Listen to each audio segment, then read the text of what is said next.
Ny orakorakira saoane etsy an-taninanandrano, iny iza fa makavinandrano.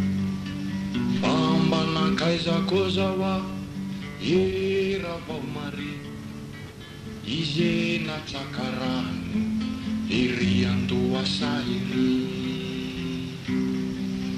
Nankay raha vao mare, nankay raha vao mare, lasa natsaka rano eny Andohasa. Misy andro arivarive ampiandrasany andra lehilahy io, lasa natsaka rano eny Andohasa.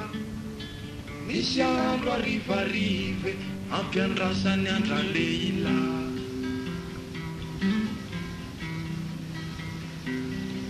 Ny orakorakira saoane etsy an-taninanandrano.